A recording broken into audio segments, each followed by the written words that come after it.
Right, because Mac Jones is not similar in a lot of ways to Tua, and he made it work with both of them. And Sark's explained kind of the differences and some of the nuances. I mean, they're both accurate, which is a good, Well, which is important. You need that, right? Right, the accuracy comes first, but in terms of decision making and the things that they do, even the things how they operate the line of scrimmage, and he talked about just the discernible differences between what Tua does and what Mac Jones does and how they operate. But hey, you talented, you accurate, I can build whatever offense we need to do around y'all. Can we break it down on the whole? So I talked with Joe Clatt in the watch party for the national championship game, right? And I asked him, who is Mac Jones for him? And he said he's a poor man's Joe Burrow.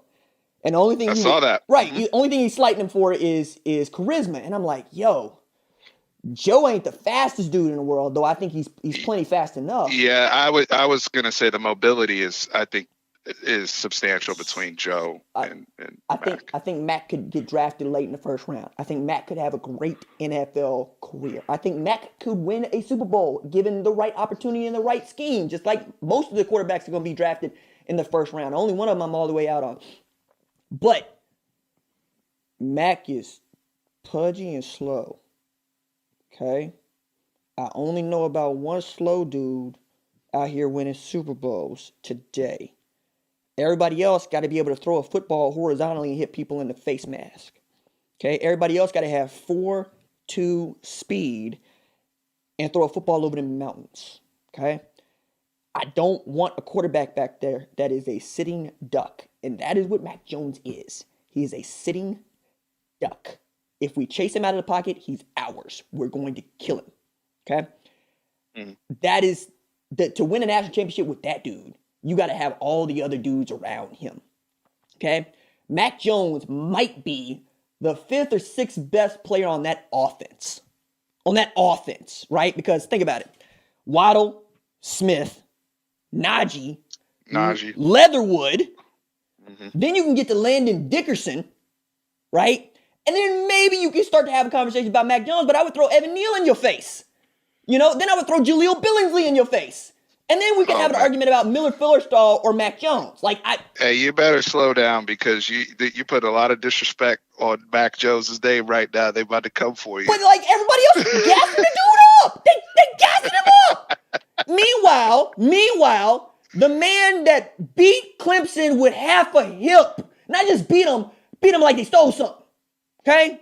Not just beat them, destroyed them. The man loaded up 50 yards, threw that ball to Olave. No, go get this. As I'm limping around. The man couldn't even carry out a fake. And he still put 500, 600 on Clemson's head, right? In a game where Trevor Lawrence didn't play bad, right? I think he had 400 yards passing. But people still trying to tell me about Mac Jones, and they don't want to talk word one about Justin Fields. And I'm like, have you noticed that Justin Fields would have been drafted by Major League Baseball? Matter of fact, I'm writing that story for Fox.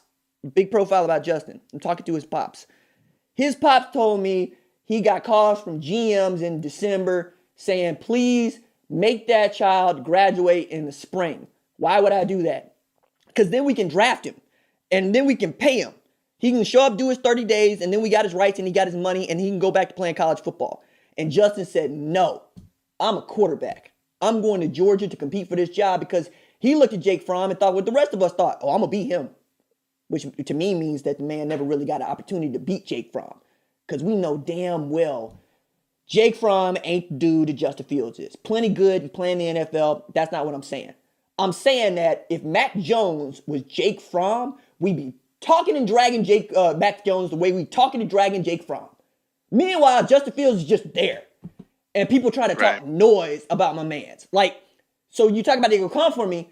Come on! Come on! The facts is the facts. You're ready for the smoke. Right? You're ready for the smoke. But but the facts is the facts. You with me on this, right? You see what I see. So I actually agree with you in terms of where I have Mac Jones if I were to draft him. If I were to draft him, I think he needs to go to a better team later in the first round. I still think he's a first rounder. Just based upon his, intangibles. I do think there is some arm talent there. I like the way he throws the ball down the field. Again, decision-making accuracy, boom, boom, boom, and he's quick in terms of getting rid of the football. But to your point about all the studs you get to play with, didn't we see Tua kind of struggle with this too in Miami? Like he's starting to throw the ball to people. Granted, the windows in the NFL are much tighter, but he's like, oh, you can't make that catch because Judy could make that catch. So or Devontae could make that catch. When I talk to NFL people about that, they say it was Chan Gailey's offense. The offense they ran limits what he can do within it. Right? Now, I think Devontae Parker's a dude. Okay? Like, yeah, I'm not saying they don't have anybody. Yeah, I like Devontae Parker. Yeah, no, I mean, and not for nothing, but they had the best DB in the entire league last year. I think dude had 10 interceptions. Okay? Like, yeah. But also, Matt couldn't beat out Tua. Right? Tua beat out Jalen. Hello. True. Hello. And everybody knows how I feel about Jalen, although I'm conflicted about it because I just learned that the man throws up the hooks. But apparently he went over after college because I was like, how do I not know that this man threw up the hooks? Of all people to know, I would know, right? You know, like, you're supposed to be on top of that, bro. I'm saying though, right? And the man threw up the hooks in I think it's the Washington game. But like, I was like, wait a second, Jalen throws up the hooks? And I had to go reach out to some peoples. And it was like, yeah, I think he went over after. You all right, you good, you didn't miss nothing. I'm like, okay, cool. Because I was feeling some kind of way. But you know who else was able to go and win a job? Not Mac Jones, right? Jalen Hurts. Jalen Hurts went and won a job. Put, what's his face on the what was it? What's man's name? Blake Barnett, put him on the bench. Did he win? Oh, I thought you were okay. I thought you were talking about Philadelphia for a second. No, that's something else. That's something else. Yeah. But like, okay, yeah, Blake Barnett. No, I got you. Right, and then Blake Sims showed up, put people on the bench.